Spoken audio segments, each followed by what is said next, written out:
대장동 이른바 50억 클럽 중 한 명인 곽상도 전 의원에 대한 1심 선고가 있었습니다.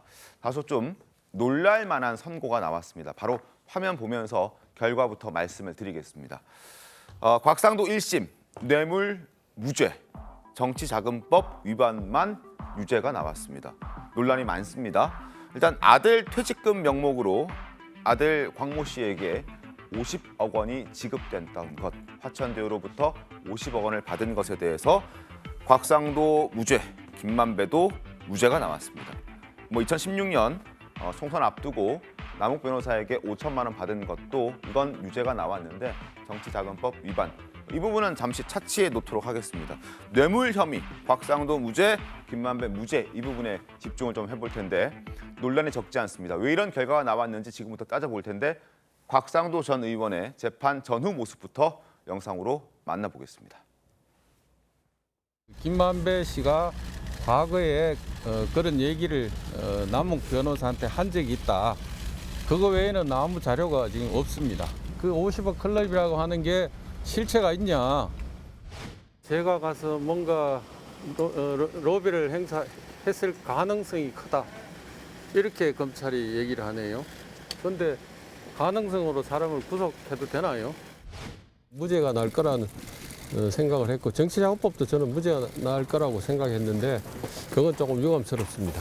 그 정치자금법 관련해서는 계속 다투실 건지. 그럼요. 후보자라고 해서 받아야 될 돈이 있으면 받아야 되는 거 아닙니까? 그게 왜 정치자금입니까?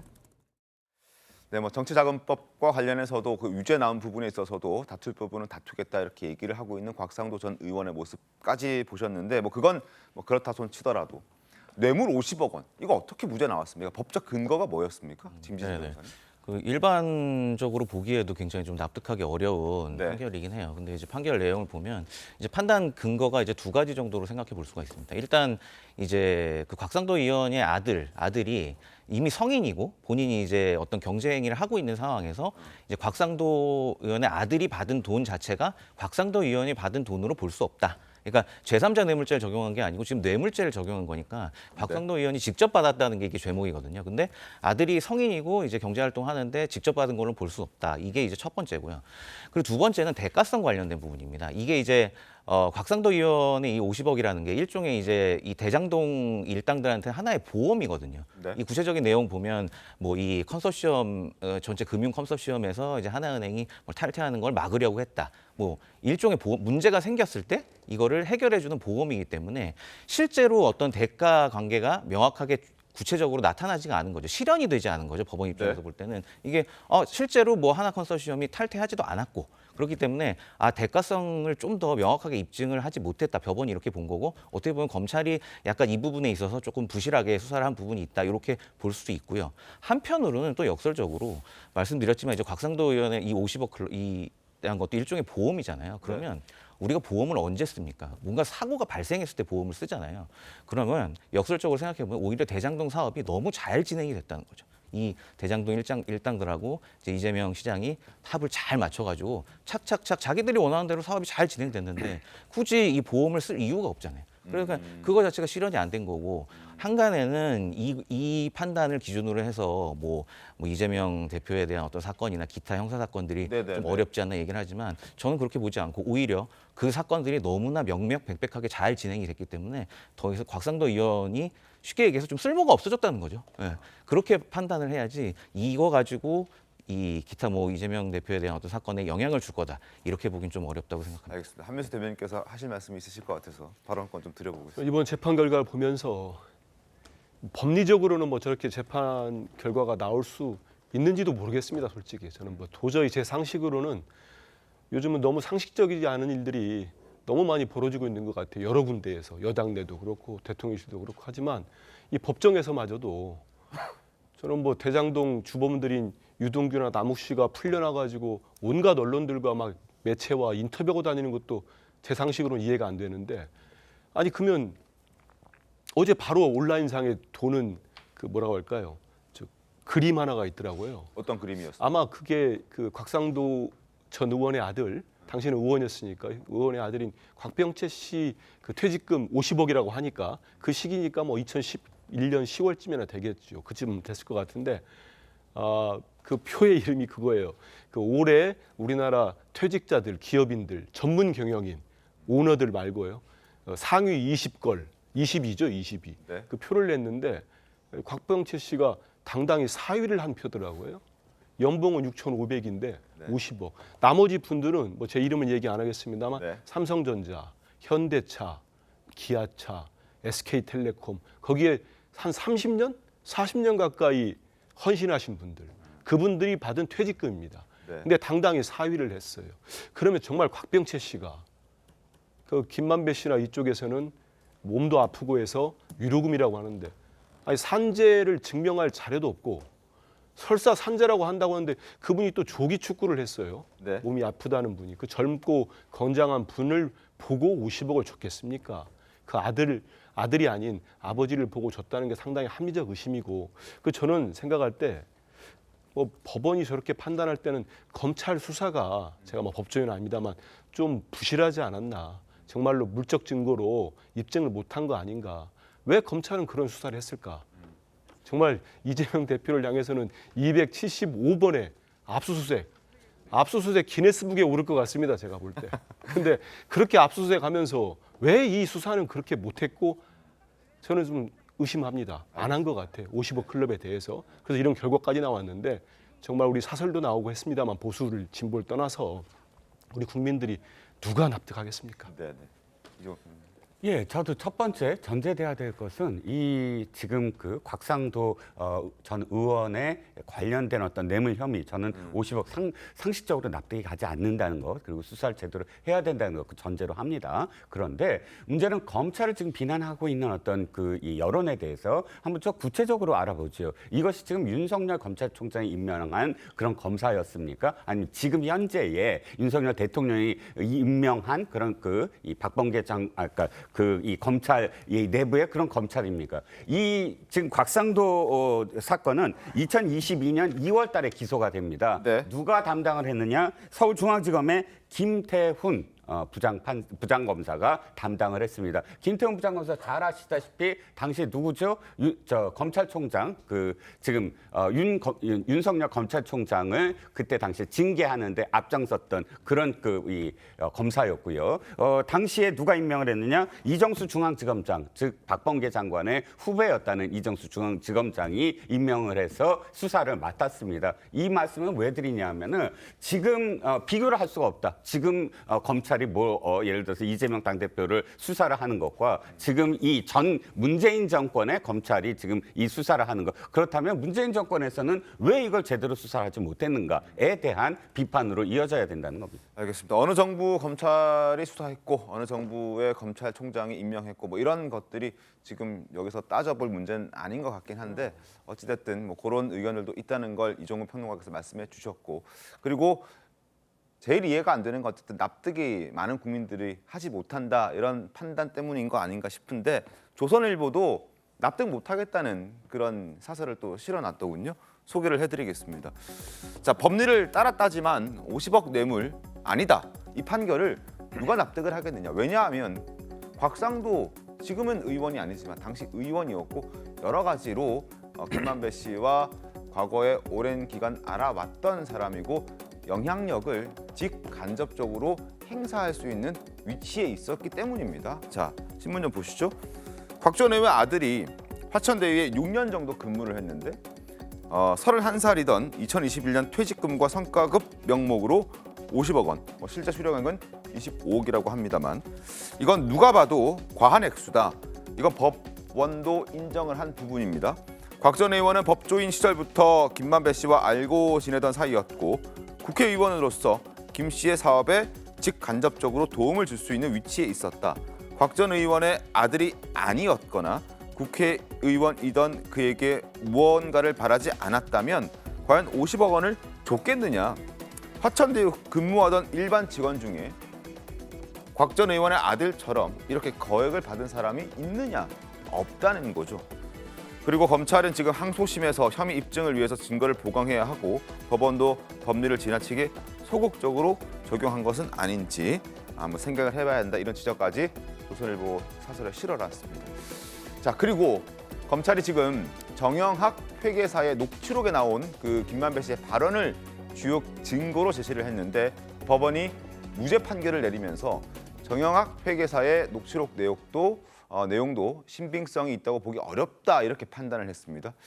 장윤 변호사님, 이거는 어떻게 좀 봐야 되겠습니까? 왜냐면 그 정영학 녹취록에 따르면 이 네. 50억과 관련해서 대단히 좀 상세하게 거론이 됩니다. 네. 김만배 씨가 이 정영학 회계사에게 아니 곽상도 의원이 아들 통해서 5개를 달래 뭐 이럽니다. 그러면 이게 5억이냐 50억이냐 그랬더니 50억이란 취지로 대답을 하면서요. 이걸 뭐 쪼개서 줘야 되는데 굉장히 골치가 아프다 뭐 이런 식으로 얘기를 합니다.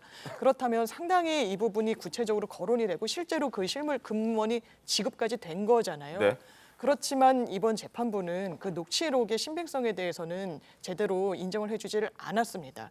이거는 이제 녹취라는 거 그 상황을 정확하게 담아내고 있기는 하지만 사실상 말뿐인 거라 뭔가 물증으로 사실 뒷받침이 돼야 되는 부분이 있는데요. 그 부분이 부족했다고 어쨌든 재판부는 본 것이고 사실 하나은행 컨소시엄에서 하나은행이 이탈하려고 하는 거에 대한 대가조로 이 돈을 받았다는 게 검찰의 공소장 내용이었는데 법원은 이탈하려고 했는지조차도 사실 의문이라는 겁니다. 그러니까 공소 사실 자체가 많이 단단하지 않은 채로 재판에 넘겨졌다라는 부분이 있어서 아마 항소심에 갔으면 아까 사설에서 지적한 대로 이게 보강이 되지 않는다거나 하면 상당히 좀 문제가 있을 수 있고요. 또 하나는 이 법원도 사실 굉장히 소극적으로 법리를 적용한 게 맞습니다. 네. 고위공직자잖아요. 국회의원이면. 그래서 전례의 판시를 보더라도 상당히 포괄적으로 이 묵시적인 어떤 대가관계 이런 법리가 그래서 생긴 것이거든요. 네. 뭔가 기대치가 있기 때문에 이런 큰 금원이 간 거기 때문에. 근데 이런 맥락을 제대로 평가하지 못한 거는 또 법원의 잘못인 것 같습니다. 네. 이 법원은 판결로 말을 하죠. 거기에 대해서 다른 해석을 한다는 게 좀 조심스럽긴 한데 네. 저 50억이라는 거 다만 곽상도 전 의원에만 적용되는 얘기가 아닙니다. 50억 클럽이라는 게 있었잖아요. 네. 거기에 보면 권순일 전 대법관부터 해서 뭐 검찰 고위직했던 분들 얘기 막 나오고 하는데 그러면 결과적으로는 50억 클럽과 관련한 재판 거래 의혹이 이 판결의 뒷배경이 아닌가 생각을 합니다. 이 법원 입장에서는 이 50억 클럽 관련한 50억에 관련해서 뇌물성을 인정을 한다면 네. 향후에 있을 다른 재판에도 이것이 영향을 끼치게 되고 그렇게 되면 법조계 전체가 받을 수밖에 없는 재판 거래 의혹이라는 국민적인 그런 추궁에 대해서 뭔가 빠져나갈 구멍이 없겠다라는 생각을 제가 해보는 거예요. 그래서 지금 사설 제목이 판결을 누가 납득하겠나.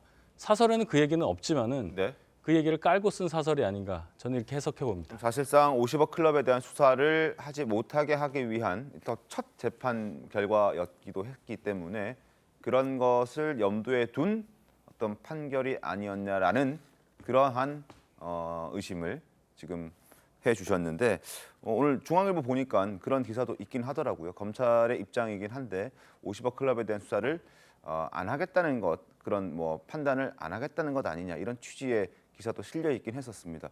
한번 좀 지켜보도록 하겠고 그리고 이번 재판의 결과가 나중에 대장동 의혹이라든지 다른 정영학 회계사의 녹취록을 근거로 하고 있는 어떤 수사나 어떤 의혹 제기들이 상당히 많은데 그때는 또 어떻게 적용되는지도 한번 지켜보도록 하겠습니다.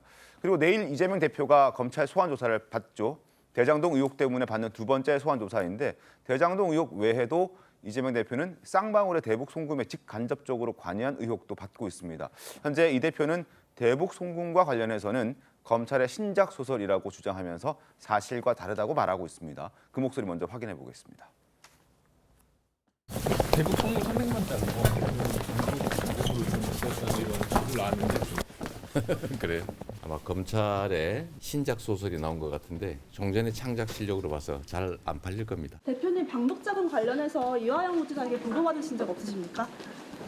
참 그 소설 가지고 자꾸 그러시는 것 같아요. 자, 그런데 되레 이 대표의 주장이 신작 소설 아니냐 이런 지적도 나와 있었습니다. 자, 조선일보 신문 보겠습니다. 김창균 칼럼에 이런 기사가 있었습니다. 북한이 돈 안 받고 초청을 한다고? 그건 말이 안 되는 소리다. 그것이야말로 신작 소설이다 이렇게 얘기합니다. 자, 북한은 무조건 돈을 받는다. 대통령도 언론사도 그리고 구호단체도 북한에 들어가기 위해서는 통행세를 내야 하고 그래야만 돈을 받은 뒤에야만 국경을 열어주는 게 바로 북한이다.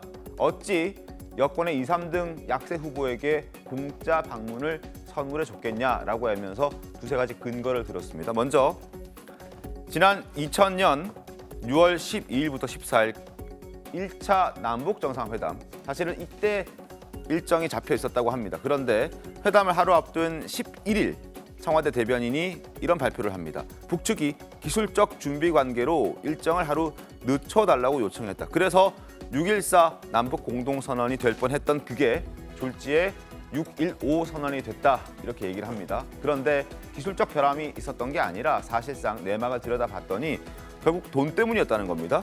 김대중 정부에서 국정원 국내 담당 차장을 지낸 김은성 씨가 이렇게 얘기를 했습니다. 북한에 주기로 한 방북 대가가 제대로 전달되지 않았기 때문에 일정이 하루 늦어진 것이다 라고 나중에 얘기를 한 겁니다. 돈이 입금될 때까지 다 입금이 완납돼야 그때야 이제 남북 정상회담도 할 수 있었다, 이런 거고요. 그리고 중앙일보 권영빈 전 사장이 회고록에 이런 글을 썼다고 합니다. 1996년 북측 요구로 $100 지폐를 가득 담은 골프채 가방을 2번이나 건넸다고 밝혔다. 북한이 첫 번째 가방이 배달 사고가 났다면서 다시 보내라고 해서 또 보내서 두 개를 보냈는데, 중앙일보가 이러저러한 사업들을 계획하고 있었는데 그때도 언론사가 사업을 계획해도 돈을 $100짜리 지폐를 가득 담은 골프채 가방을 2개나 보내는 수준이었다, 이렇게 얘기를 하는 거죠. 결국 돈 없이는 북한과 아무 거래를 할 수 없었다라는 얘기를 김창균 컬럼은 하고 있습니다. 그리고 이재명 대표의 경기도는 지금 김대중 정부의 어떤 포맷을 그대로 가져왔다라는 의견도 여기 실어 담겨져 있었습니다. 이 지사가 김대중 대통령의 방북 로드맵을 따랐다. 박지원 문화부 장관이 맡았던 대북 접촉은 이화영 부지사가 수행했고, 대북 사업을 미끼로 재정적 지원을 하는 현대그룹의 역할은 바로 쌍방울이 했다, 이렇게 얘기를 하는 겁니다. 어떻게 보세요?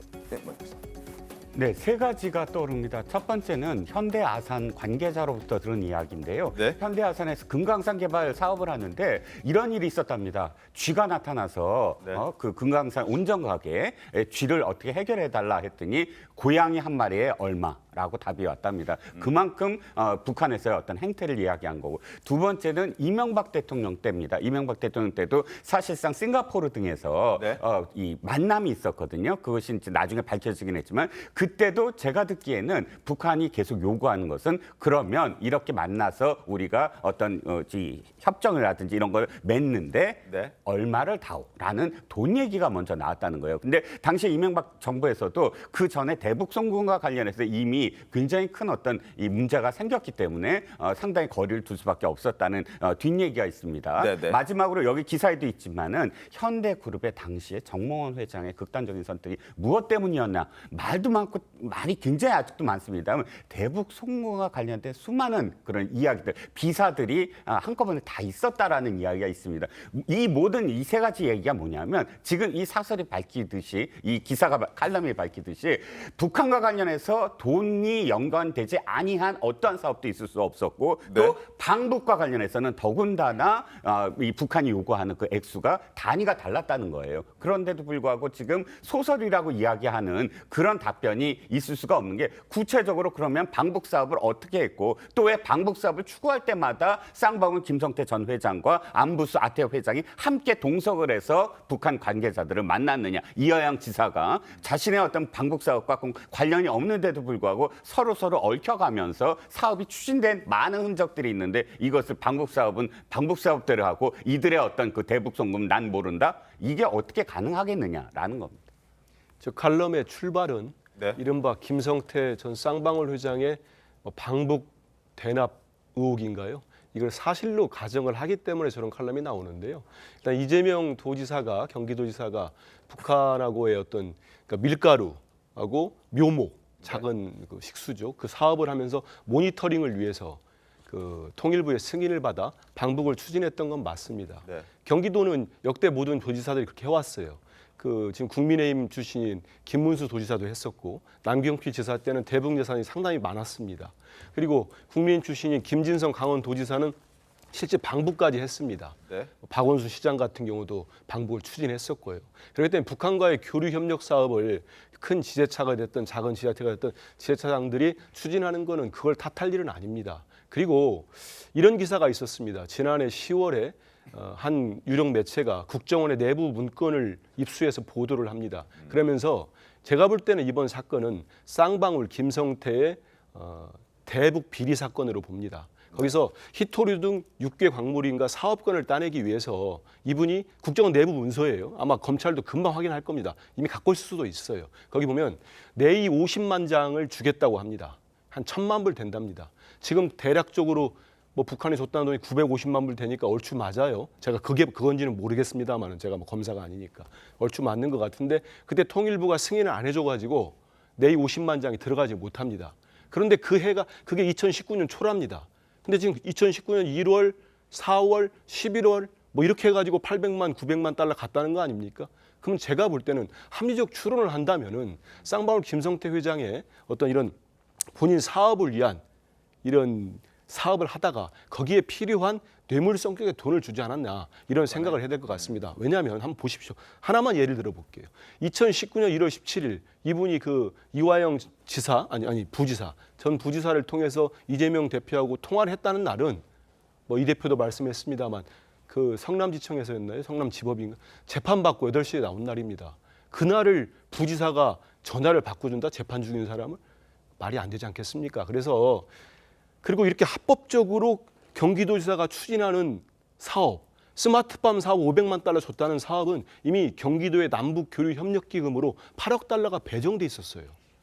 이런 모든 팩트를 본다면 저는 너무 허황된 주장이고 그 허황된 주장이 검찰발 기사로 나오는 건 상당히 부적절해 보입니다. 알겠습니다.